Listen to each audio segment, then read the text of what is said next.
Welcome back. It is the 7 o'clock hour, 7:09 in the morning. News Radio 830 KHVH. Welcome back. And as you know, this time of the week, on Monday, which still remains my 7th favorite day of the week. Made better because it is the SHOPO Hour. And brothers are in studio. I'm going to lead off with Brother Steve KEOGH. And Brother Steve, good morning to you. Rick, I love when you sweet talk us in the intro. I appreciate that. Always happy and grateful to be here with you and your listeners, brother.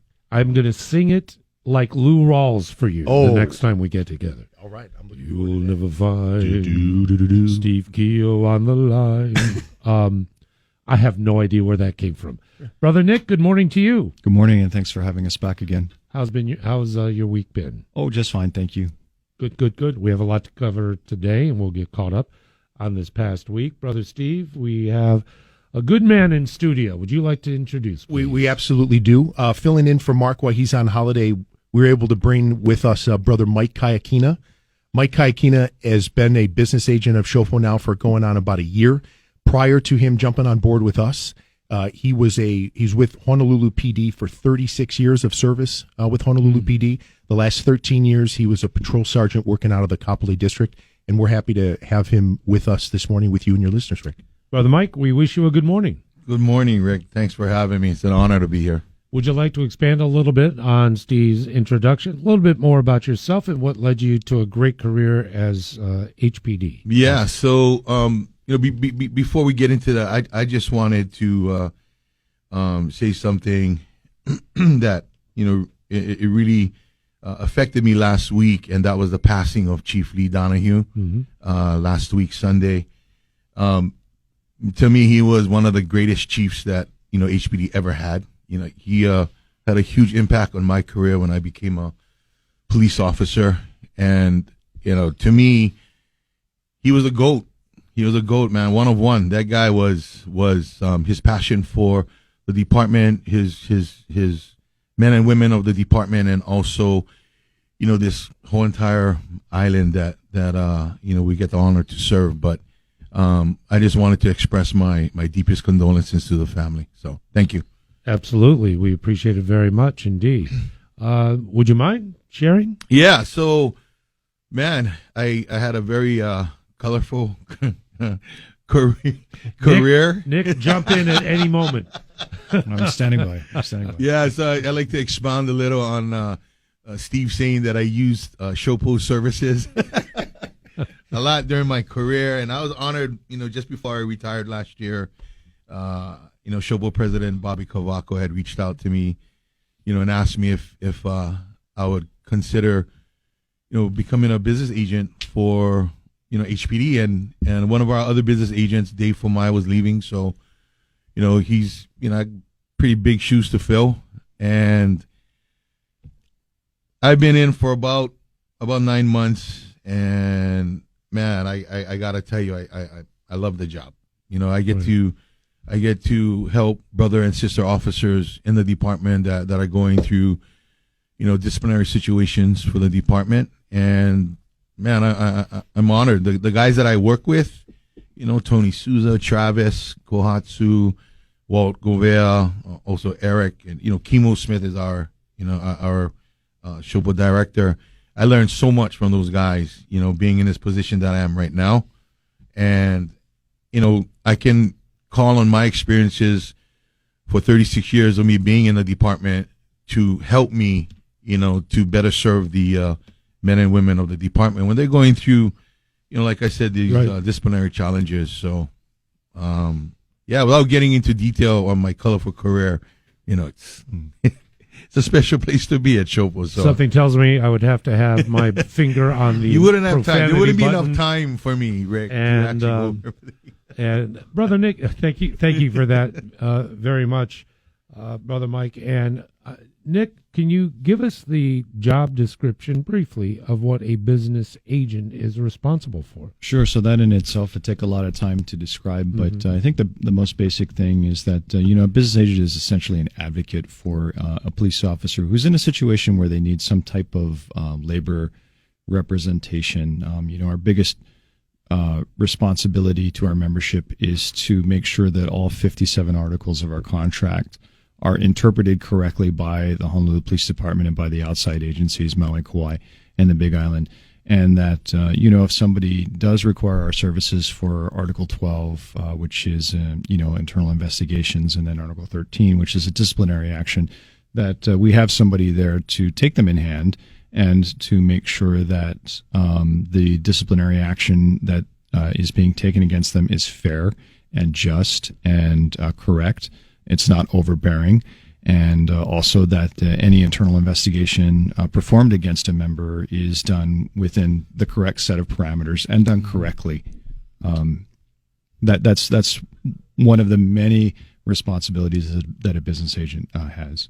Appreciate that very much, Nick. Steve, before we take our break, walk us through if you want to add anything, and also walk us through how we connect with SHOPO. Sure. So one of the special thing about the business agents is we like to have all of our business agents being retired law enforcement. So these are men and or women that have put the uniform on for many, many years, experienced many things in their career, and really are a well-rounded resource for our members in all the different counties to come and get the guidance and make sure, as Nick was saying, that the disciplinary process goes the way it's supposed to go.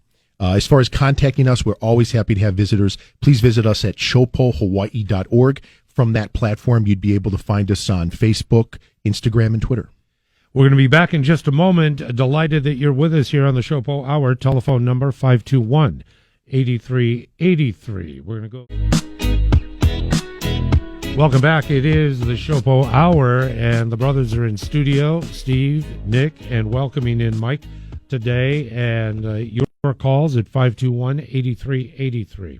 I'm not going to run the news packages that we've all seen and heard. I just want to defer to you gentlemen. This is the Makaha chase story involving HPD officers.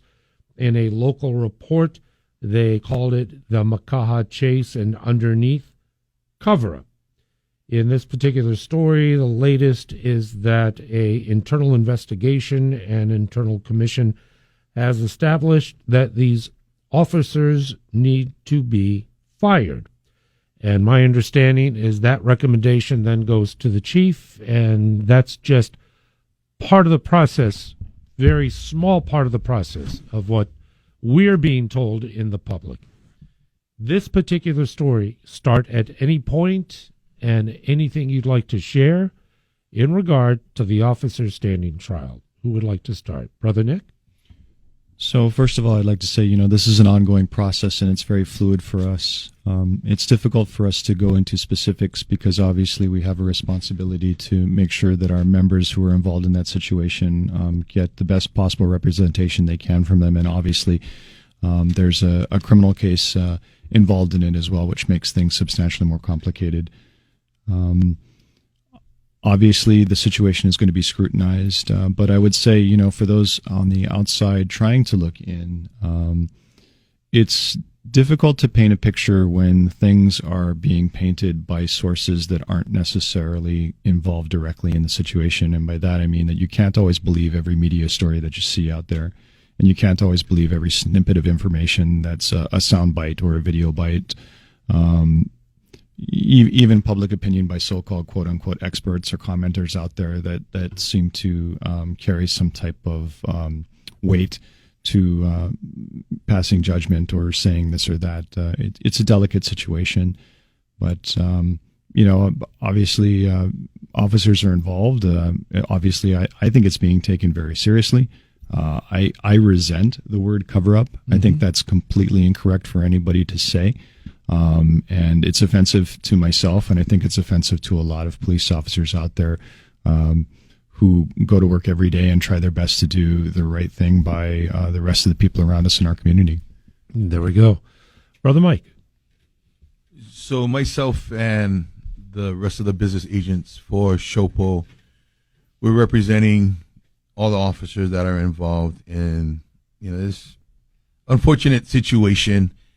It's really, really sad, and Nick, he hit the nail on the head with regards to cover up and all of these conspiracies that the department is trying to take care of these police officers and not hold them responsible for the situation that had happened.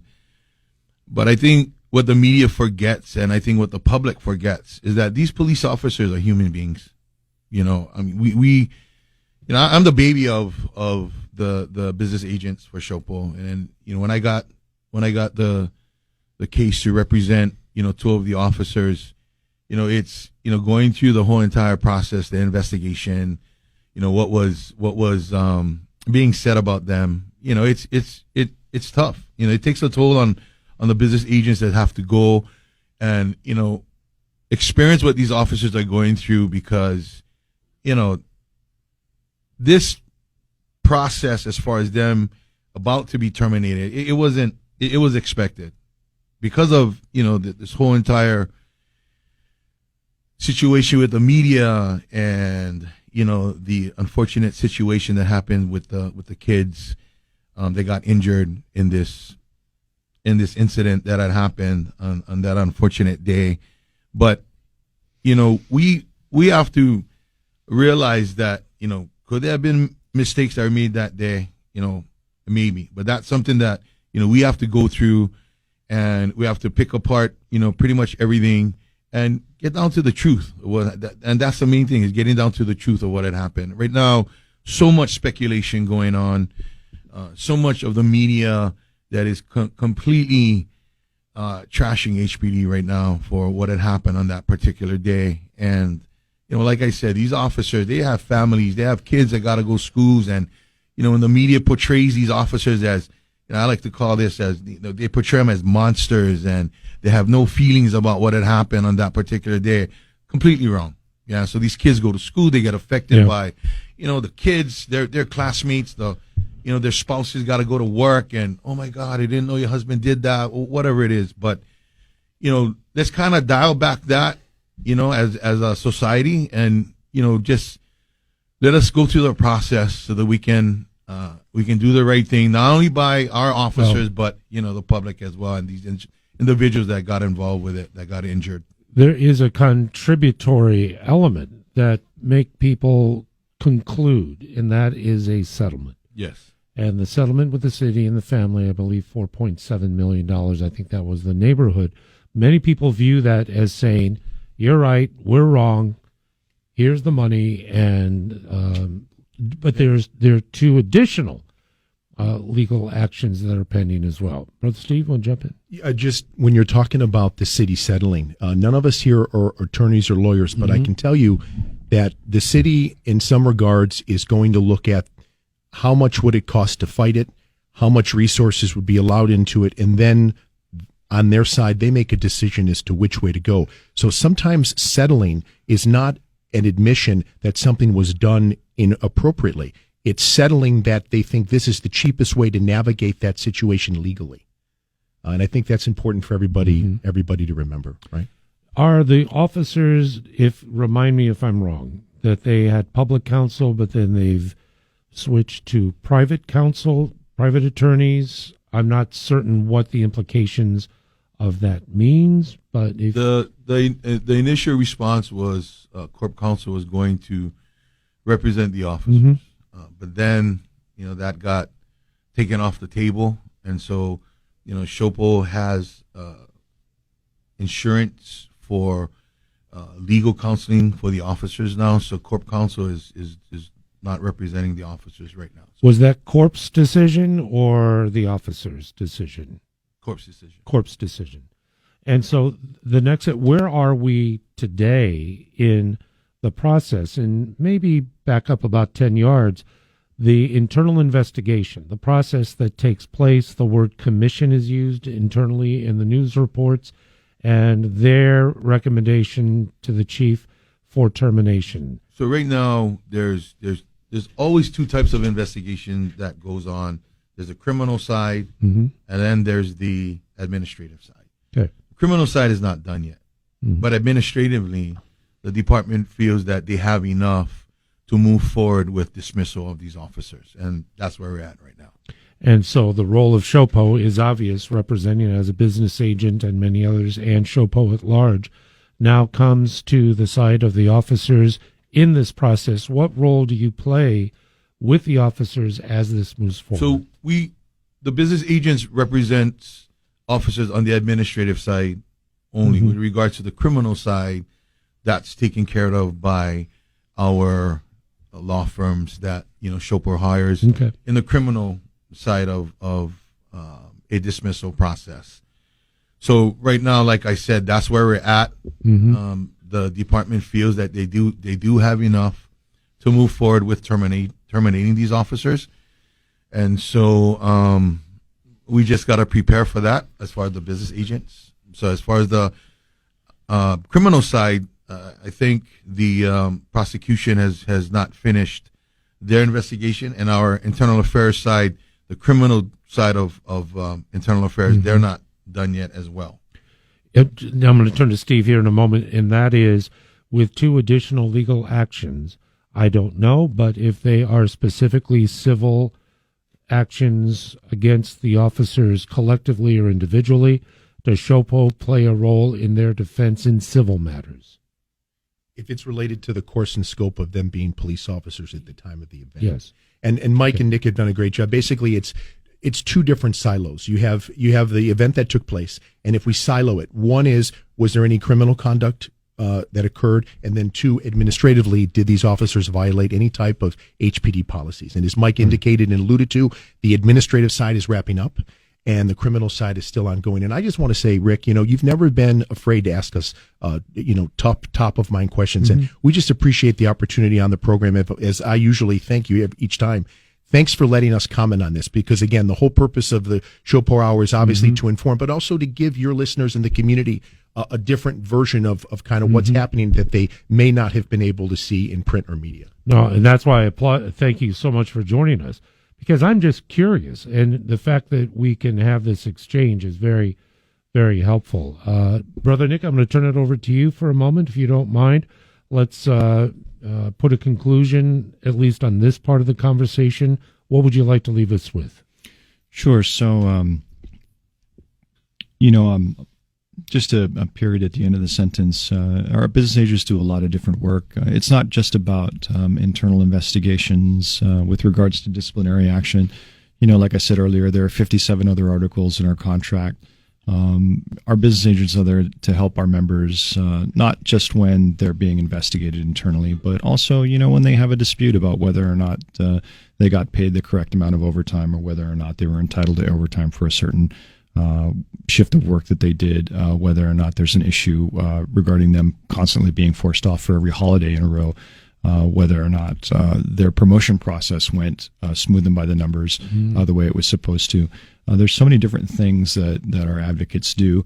It's not necessarily about discipline per se, but more often than not, when our advocates are out there fighting in public, like with our brothers who are involved in the Makaha situation, that's really what everybody's looking at SHOPO for, is all you guys are doing is defending officers who are in trouble. Well, that's not necessarily the case. I mean, there's a ton of different facets to what this labor union does, but yes, disciplinary action, internal investigations, that is a part of it.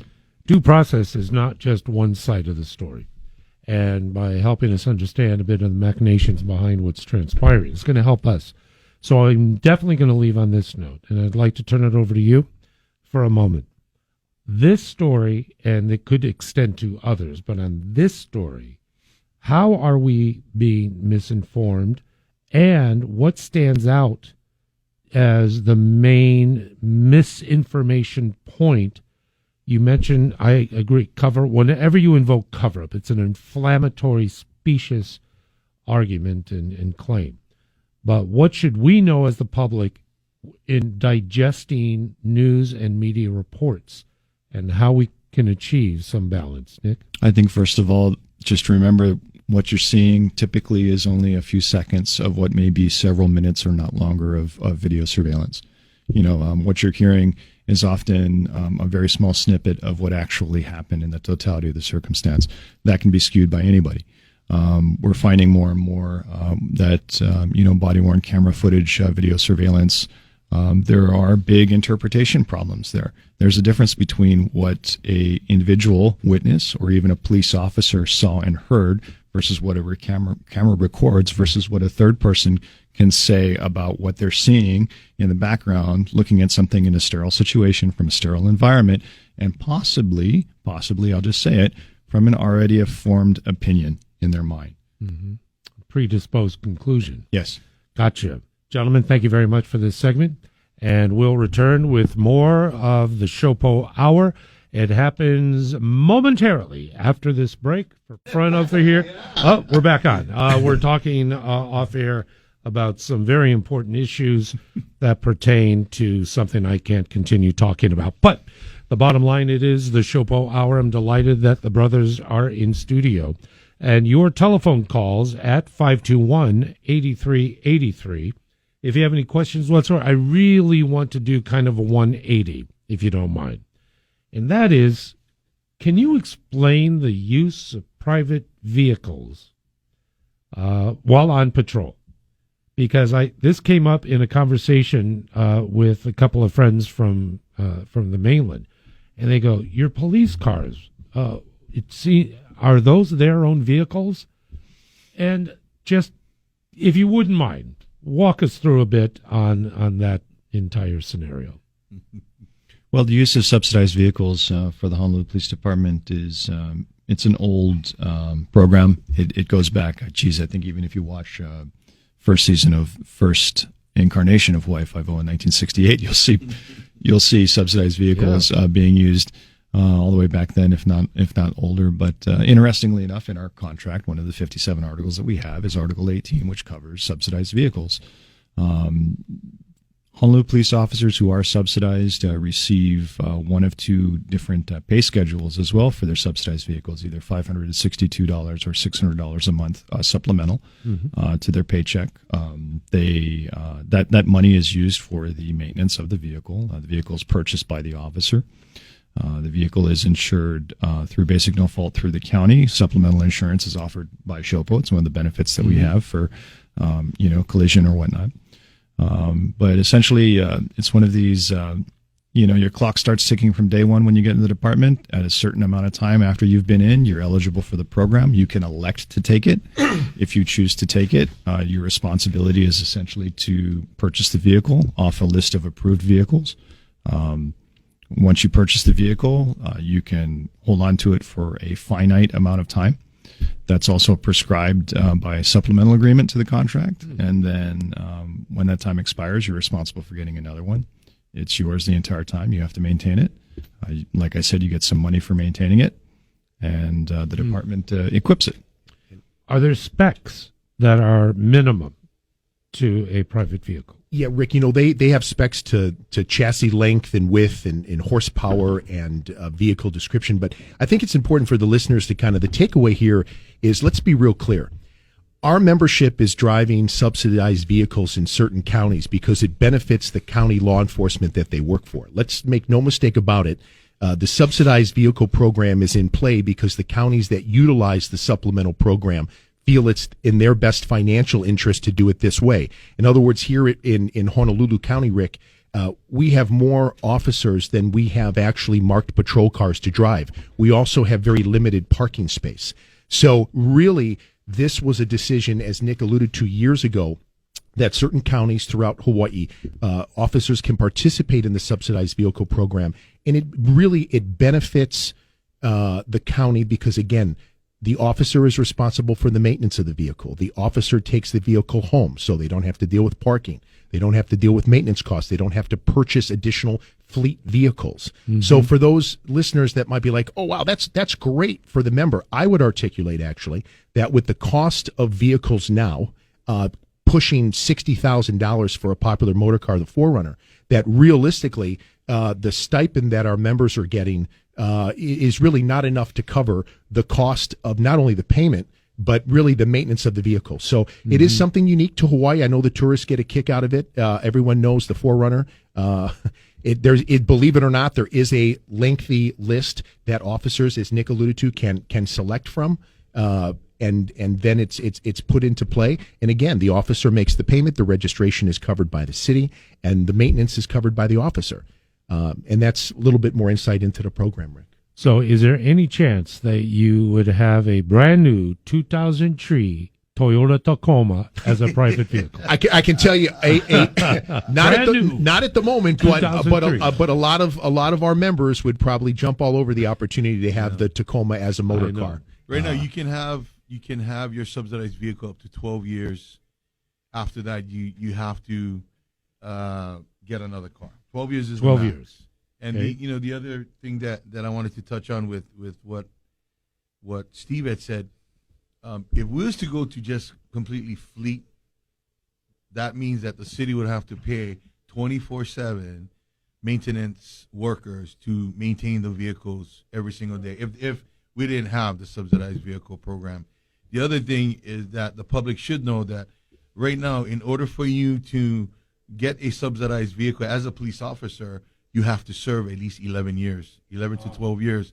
So they can also know the fact that those officers that are in the subsidized vehicle, they are some of our veteran officers. They've been on the road for a while, and they can have confidence that when these vehicles come up to a particular scene, along with our blue and whites and whatnot, these officers are a lot more experienced with regards to police work as far as years in the department and whatnot. So they can,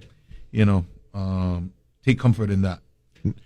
And Rick, and as Mike was saying, here in Honolulu County, that's in play for the membership. On the Big Island, in the Big Island of Hawaii, for our brothers and sisters over there, it's unique. They actually participate in the subsidized program immediately as soon as they become commissioned officers.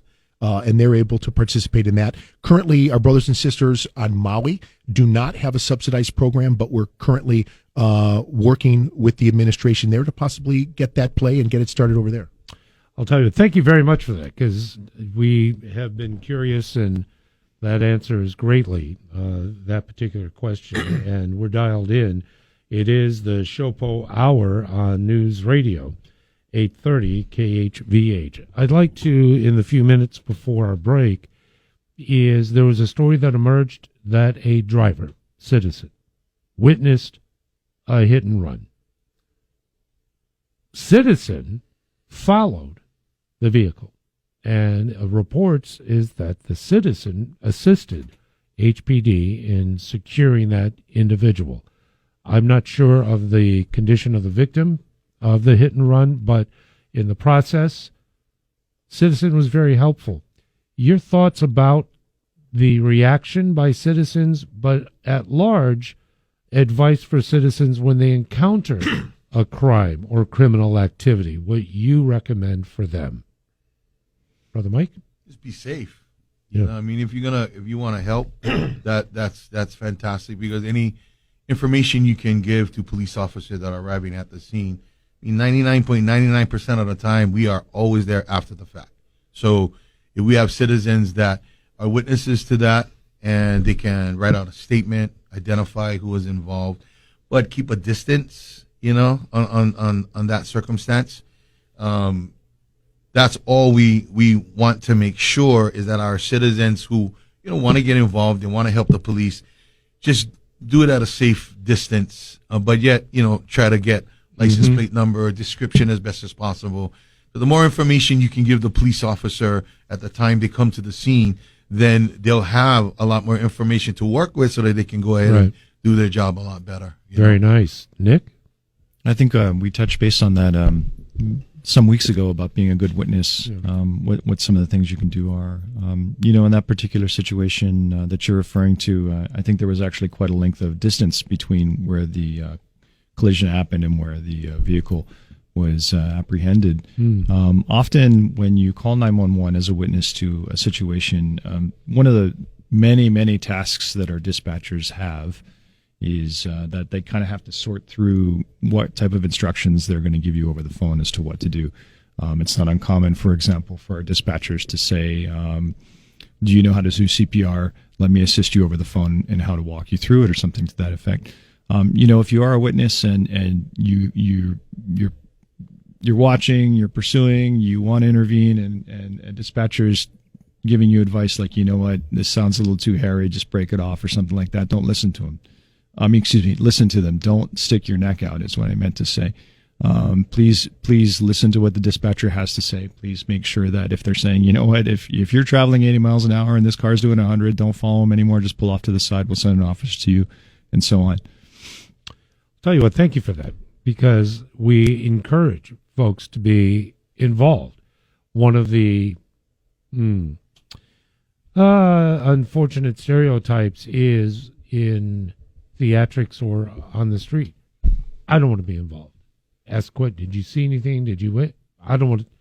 So when folks take it a step further and actually assist in this way, I congratulate the them. fact that we have social media and we have individuals that are more interested in videotaping an incident as opposed to helping, that is, to me, irritating, especially when you see it, on social media. I mean, there was an incident up in Maui. A police officer was in the middle of the road, trying to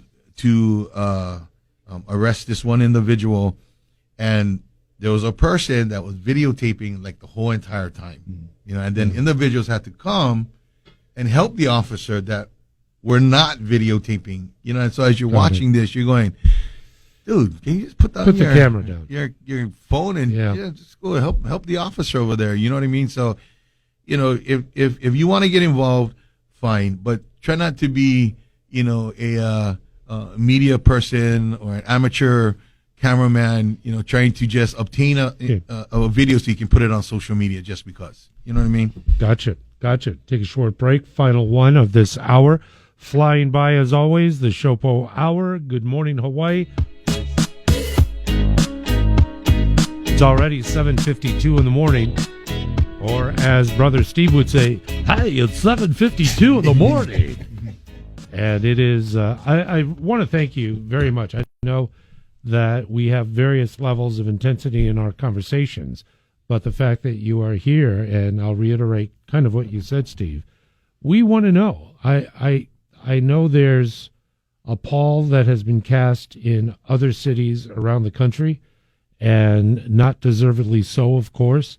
I feel that here at home, and maybe you can help me understand, is that, there may be some issues and some critical voices, but for the most part, I sense that folks are respectful and have a greater acceptance of our officers, because we all know we're 1 degree of separation here in Hawaii. I would imagine, I think mentioned before, that everyone knows of someone or in their own family serves as a first responder on HPD, with HPD, and more. So, again, thanks so very much. I just want to touch on one thing, then I'm going to turn it over to you gentlemen. Barricade situations. The establishment, we've had 2 recent issues in a relatively short amount of time. Process and procedure. When a call comes in, dispatch gets the call, it's shared out on the field. What happens next, and the determination of a barricade situation? How does that come about? Sure. I can jump on this, Rick. Sure. So generally speaking, from my experience as a street cop, the call doesn't come in as a barricaded situation. It usually turns into a barricade situation. And that is determined, that type of event is really up to the patrol sergeant that's on scene commanding that scene. A barricade situation is generally where someone is armed, whether it's with a knife or some kind of weapon, threatening violence against officers or themselves, and they're barricaded. They're behind some type of door or in a closed space. And then the responding patrol officers and the leadership there would make a decision, hey, if we can't make entry, does this require immediate police intervention to keep the community and officers safe? And if that's the case, then the Specialized Services Division would be requested by the on-site supervisor at the location. Brother Nick, your thoughts? Yes, as Steve said, often for patrol officers, you don't know you're going into a barricaded situation until you get there and things start unfolding, and then the next thing you know, you have somebody who's, again, for whatever reason, they've decided that they're going to hold up. They're armed. They have the means to hurt themselves or threaten other people. Often they have other people with them that they're not letting out. Patrol's responsibility essentially is to make that decision, to enact certain procedures for call-outs to make sure the right resources get out there. And then when those resources get out there, patrol is relieved to a certain extent, and the Specialized Services Division takes over. Gotcha. I think it's important, Rick, too, if I can just circle back. You know, we have officers that are CIT trained, which is Crisis Intervention Training. The patrol supervisors are not quick to suddenly call the Specialized Services Division out to handle a situation like this, because then we're just bringing more guns, more weapons, and maybe more excitement to the party that maybe we don't need to do. So before a barricade situation is determined, if at all possible, the police officers, the patrolmen that are there, they're going to attempt to resolve this through using some verbal skills and the training that they picked up in the CIT program. If again, there is a threat for safety, and that requires a possible escalation, possibly force needing to be used. That's when then the Specialized Services Division is going to be called in. But again, that's only after the on-site supervisor and the patrol personnel there determine that that is the next course of action. It's not somebody runs into a closet with a knife and suddenly we're calling the SWAT guys. Right. It doesn't work like that. It's a process. There's a protocol in place. Experience, obviously, is a great teacher here. And we have officers that are CIT trained. They're going to get in the mix first. And then if that doesn't work, or it's too dangerous of an environment, then we're going to go ahead and get the boys in there that have some more advanced training with weapons. And it's a difference between barricaded and active shooter, or an active situation where a suspect is actively, at the time the officers get there, hurting, victims or people in that particular space. So the officers have to make, especially the patrol officers, they got to make quick decisions as far as whether they're going to breach or whether they're going to hold back, maintain the perimeter to securing everything so we can contain the individual.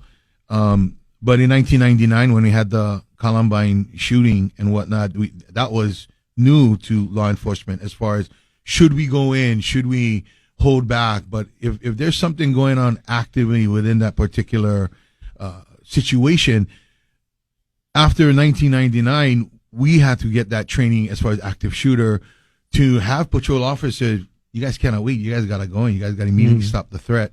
So that's a big difference between barricaded situation and active shooter. And that's the assessment that the patrol officers have to make at that time.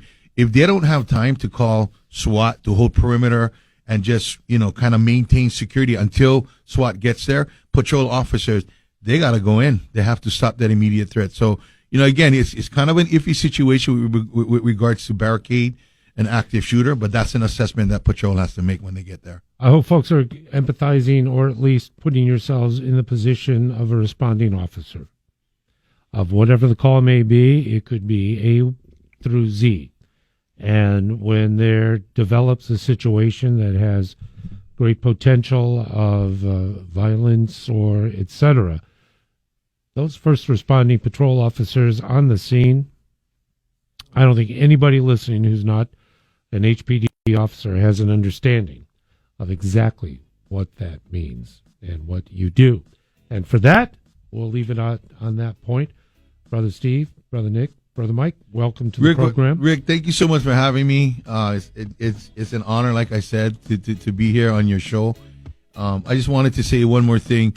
Last week, one of our solo bike officers, Officer Bill Sopolo, he got into an accident on his solo bike as he was responding to cover off another solo bike officer, and he's in the hospital right now. And I just wanted to say, Bill, hang in there. He had some pretty extensive injuries, so we're here supporting you, brother. And there we have it. Steve, Nick, thank you so very much as always. Thanks for having us, Rick, as always. Thank you.